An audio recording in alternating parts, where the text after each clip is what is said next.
Mais je me présente, je m'appelle Mazian Abderrahim, on m'appelle Abdé. Je suis né à Charleville-Mézières dans les Ardennes, j'ai 38 ans. J'ai une maladie rare qui s'appelle la dysplasie ectodermique, c'est une maladie génétique. Ça touche un enfant sur 100 000, il y a 200 cas différents on va dire. Et mon cas à moi c'est je transpire pas. Je suis en manque de pores et j'ai pas de poils quoi, je suis imberbe. Après il y a le problème maxillofacial, c'est comme une déformation un peu des os au niveau du nez et au niveau des sinus. Donc il me manquait des os pour la mâchoire. Donc je me suis fait opérer il y a 3 ans là, de la mâchoire. Et en fin de compte, cette maladie-là, pour moi, elle est une différence. C'est pas une maladie. Une maladie, c'est tu dépends de quelqu'un ou tu as un cancer, ça te fait régresser le corps, quoi, même mentalement. Quoi. Et dans les Ardennes, ben, j'étais à l'école publique et j'étais basketteur à un bon petit niveau en tant que gamin et jusqu'à mes 22 ans. Quoi. Ben, actuellement, au niveau professionnel, je suis artisan décorateur. Et à côté, comme ça reste de l'art, comme la déco, ben, je suis acteur et modèle depuis 3 ans. Et c'est moi qui ai fait les démarches pour être acteur modèle. J'ai été voir des agences, mais les trois quarts ils m'ont pas pris, tu vois. Donc j'en ai une qui m'a pris Wanted. Et ça a développé, les photographes m'ont vu, certains photographes. Et après j'ai développé, et j'ai quelques réalisateurs et tout ça qui m'ont vu, quoi.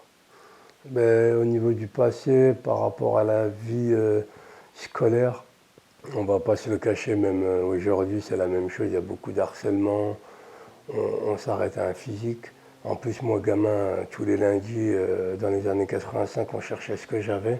Et donc à l'école, en fin de compte, j'avais ces critiques-là, parce qu'on savait que j'étais pas là par rapport à la maladie.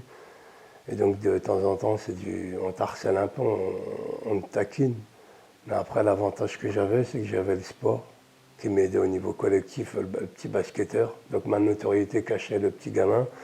Mais après, moi, j'avais mon caractère aussi, je ne me laissais pas faire. Comment je suis rentré dans le sport, malgré que les médecins ne voulaient pas signer le certificat médical, étant donné que la température, ils avaient peur que la température ne régule pas et que j'avais des chaleurs. Donc j'avais mal au crâne. Physiquement, je ne ressentais rien dans le corps, comme une fièvre, mais j'avais chaud. Donc il fallait gérer ça. Donc j'ai géré ça mentalement et la fierté de ne pas montrer que je suis malade et que je peux être plus fort que tout le monde. Et donc c'est devenu une force. Et en fin de compte, c'est un de mes frères qui connaissait un entraîneur spécialisé et qui lui a dit ouais, ça serait bien qu'il fasse un sport collectif pour qu'il s'intègre dans la société, qu'il soit intégré dans la société. Puis ça va, et c'est bien pour tout le monde en vrai. C'est bien pour moi et c'est bien pour les autres ils avaient un autre regard. En fin de compte, et grâce à l'autre regard qu'ils avaient, eux-mêmes allaient le dire à l'école et dans leur famille. Et c'était une boule de neige. Et c'est ça l'avantage. Et après, plus tu grandis et plus on le sait, les entraîneurs savaient que quand j'étais dans une équipe, il y avait une force qui était là, naturelle, pour aider l'équipe. En plus, ça servait à l'équipe de ne jamais lâcher l'affaire. Et ils me prenaient moi comme exemple. Ils disaient, ouais, il ne transpire pas, il court comme un taré. Et vous vous plaignez. Tout ce que je fais, je suis sûr de moi. C'est bizarre à dire, mais quand je me lance dans un truc, je le fais à bloc. Donc j'ai réussi à être semi-pro, je joue en National 2. Avec le recul, moi, avec mon expérience, par rapport à l'école, c'est plus facile à insulter quelqu'un avec des blagues comme des stand-up. Les gens, ils insultent, ils font rigoler la galerie parce qu'il a insulté quelqu'un. Moi, je trouve ça pas bien. Donc pour moi, c'est trop facile. On devrait l'arrêter, ça. D'arrêter de se cacher derrière le comique. Par rapport à mon actualité, j'ai gardé ma boîte des décos parce que j'ai ma marque. Donc ce que j'aimerais bien, c'est de former les gamins au béton, à ma déco avec la qualité française qu'on connaît, le luxe qui est demandé dans le monde. Et donc j'aimerais bien faire ça et en même temps, c'est marrant. Quand tu vends une matière, tu vends une histoire. Et j'ai mon histoire derrière. Ils vont dire il est parti de rien, il a voulu faire tout lui-même, il a avancé, il est autodidacte, il ne s'est pas trouvé d'excuses. Et c'est ça que je veux mettre dans la tête aux gamins. C'est la confiance en soi et d'être heureux. Je postule beaucoup pour être acteur. J'ai vraiment envie d'en faire un métier. C'est pas parce que j'ai une gueule. On croira que j'ai une gueule, on dit ouais c'est bon, il a une gueule, donc il est acteur, c'est grâce à sa gueule. C'est pas du tout. J'ai ma voix, j'ai une gueule et je suis intelligent. Moi je le cache pas, je le dis. Je mets tout ça en avant.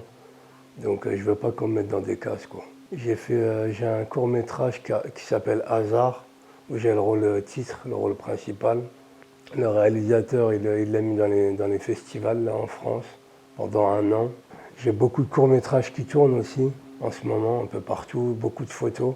J'attends des réponses un peu sur l'international, parce que j'avais tourné 2 clips en Espagne. Dans mes projets, en fin de compte, l'avantage avec l'art, tout ce qui est art de déco, art de cinéma, art de la photo ou l'écriture, tu peux t'exprimer. Donc l'écriture, c'est important pour moi. J'ai pas envie qu'on me mette dans des cases. J'ai horreur qu'on me mette dans des cases. Donc j'ai pas envie qu'on me mette dans la case de casseur de gueule ou je sais pas quoi, là, dans les clips où je l'utilise pour mettre le pied, c'est normal. J'utilise ma gueule pour me mettre en avant.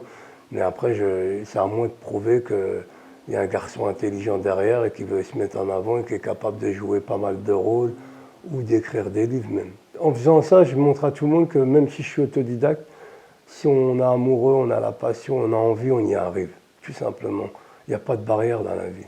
Les barrières, c'est nous qui les mettons. Par rapport aux enfants qui ont ma maladie en Inde, à la base, j'ai voulu les aider parce que je me suis dit, il y a déjà une association en France. Donc je me suis dit, ouais, comme en France, quand même, on est bien servi au niveau de la sécurité sociale, au niveau des aides pour les maladies.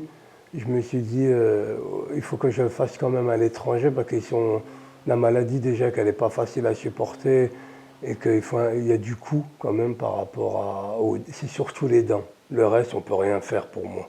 Mais on peut améliorer les choses en n'étant pas négligé au niveau vestimentaire, de se respecter et en même temps les dents. Et c'est pour ça que j'ai voulu aider les 2 gamins en Inde que j'avais vus par hasard sur un reportage. La cagnotte que j'avais mis en place, elle n'a pas marché. Et en fin de compte, la stratégie que je suis en train de faire là, c'est que je me dis on va me donner un peu de sous, qu'on me donne 1 euro ou 10 euros pour la cagnotte, mais je remettrai un cadeau. En fin de compte, j'ai remarqué que les gens ne donneront pas dans le vent. J'ai pas de notoriété encore pour recevoir beaucoup d'argent comme ça et faire confiance. Et le but, c'est que c'est moi qui aille leur donner un peu d'étincelle dans la tête en me voyant. Comme ça, je vais prendre un traducteur qui va leur dire ce que je fais dans ma vie, même s'ils sont dans un coin perdu. Je peux les rendre heureux dans leur coin ou aller à Bollywood et les faire connaître un peu. Qu'ils aient un peu d'étincelle, qu'on les mette devant une caméra, ça peut leur servir, tu vois, ça leur servira de thérapie qu'on les enlève de l'ombre à la lumière. Pourquoi l'Inde, la culture occidentale, elle est plus ouverte quand même, elle est moins méchante.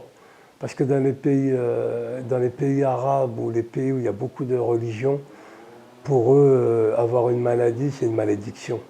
J'aimerais bien au niveau culturel, la religion et tout, de dire que c'est pas une malédiction, ils sont là et il faut faire avec, ils ont même un rôle en vrai.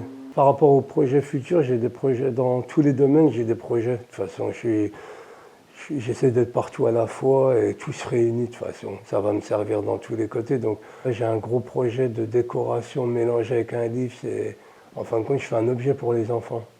Je ne peux pas dire ce que je fais encore parce que je suis en train de le déposer. J'ai un court-métrage qui est à Los Angeles. Donc on m'a vu un peu en tant que figurant et un petit rôle dans le court-métrage. Et donc en fin de compte, mon but pour 2019, c'est si je peux d'aller aux États-Unis, à Los Angeles pour démarcher tout simplement, pour avoir des meilleurs rôles.